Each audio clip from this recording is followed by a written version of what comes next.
Today we're going to be talking about the different types of wide receiver catches, why wide receivers will drop the ball on those certain catches, and then drills to work on each one of those. Now, the order of this video, fellas, we'll be talking about a specific catch that wide receivers need to be able to, master, get down. We'll talk about some of the common reasons that receivers will drop that type of catch, and then we'll get into a drill. So the first one is just going to be just a normal catch above your belly button where you're either turned to the side on the right or turned to the side on the left. So that is when you guys ultimately want to keep your hands in that diamond shape, right? So if the ball, I think of it like your hands are on a big clock. You got 12 o'clock right here, you got 6 o'clock here, then obviously you got 3 and 9 o'clock, right? Anything above 3 and 9, you should be in that diamond position. Anything below 3 and 9, you should flip your hands where your pinkies are connected. And we'll talk about those types of catches later. But on these catches where we're here, the biggest mistake that receivers make, I feel, is that they're not connected with their thumb and with their index finger. They have way too big of a gap. Sometimes they'll be catching like this, and that ball will almost go right through the middle of their hands. Second reason that receivers will drop that type of pass,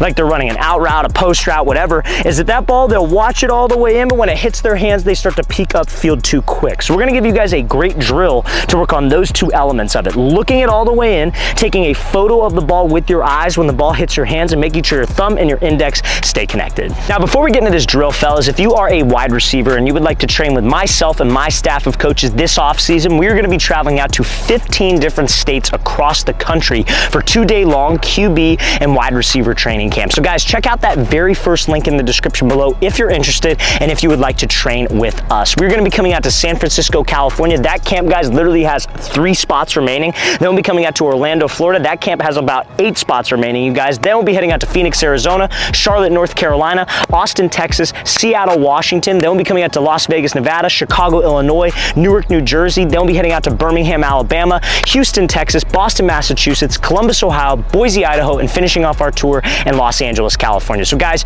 all of those camps sold out last year insanely fast. We had to turn away a lot of people. So if you'd like to attend, make sure you check out that very first link in the description below. That's where you could sign up. We'd love to have you there. Now, this drill to work on looking the ball in, fellas, is going to be our numbered point drill. So essentially what you're going to do is you need a partner for this drill. You're going to get a football, and on one end of the football, you are going to draw out the number 1 on each quadrant of the ball. So 1, 1, 1, 1. Then on the other side, you're going to draw out 2, 2, 2, 2. So what you're going to do is your partner's going to throw the ball to you. You're just going to be playing catch. But every time that it hits your hands and you look it in, you have to call out the numbers that you see. So you either call out 1 or 2 on the opposite side. Now, when your partner throws you the ball, it's important that they check to see what number it is. Okay, this is the number 1 end. That means when I throw it, they should be calling out number 2. So that's a way for them not cheat it and just yell out something to make us think that they're doing the drill correctly. So this is an easy drill that you guys can do whenever you're warming up with a quarterback. So we're going to show you how this should look full speed.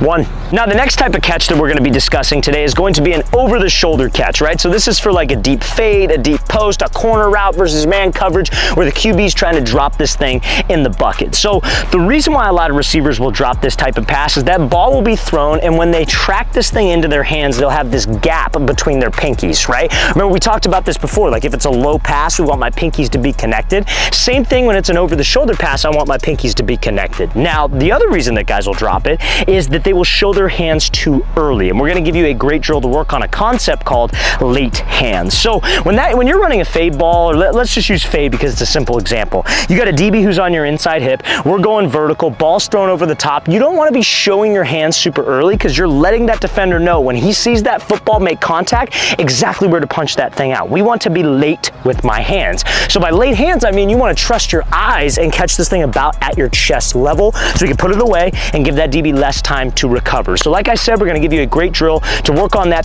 does not require a partner. This drill is going to be called our tennis ball wall drill. So what you're going to do is you're going to put your back up against a wall like this, and we'll show it full speed in a second. We're going to have 2 tennis balls, and what you're going to do, you're going to have your eyes straight forward. You're going to toss this tennis ball over the top of your head. When you hear it make contact with the wall, you're going to look up, and you're going to have to catch this thing at about chest level one-handed, because obviously your other hand is going to be holding the other tennis ball. The reason why we have 2 is just in case you drop it, it's a smooth transition right into it. But I would recommend doing about 15 to 20 reps on your right hand, 15 to 20 reps on your left hand to work on that concept of having late hands over the shoulder.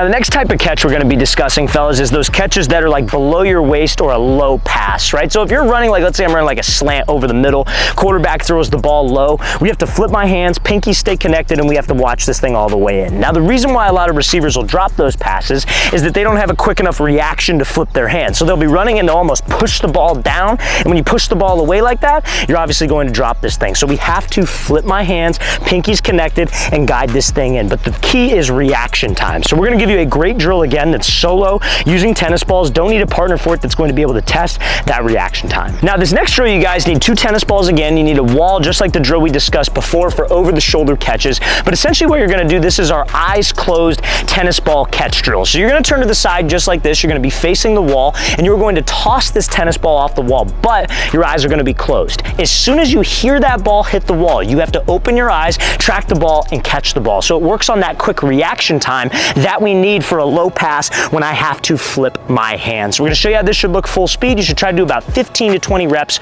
on each hand. Also, fellas, if you're a receiver and you guys would like a daily workout schedule with a bunch of different route running drills, press release drills, catching drills, and gym exercises specifically for wide receivers, check out that second link in the description below for our elite wide receiver training package. You guys, it's gonna be 2 months of daily workouts for receivers. We map out exactly what you should do, video examples of each drill, and we put it into a schedule Monday, Tuesday, Wednesday, etc. So guys, if you'd like our elite wide receiver training package, check out that second link in the description below. Let's get to this full speed example.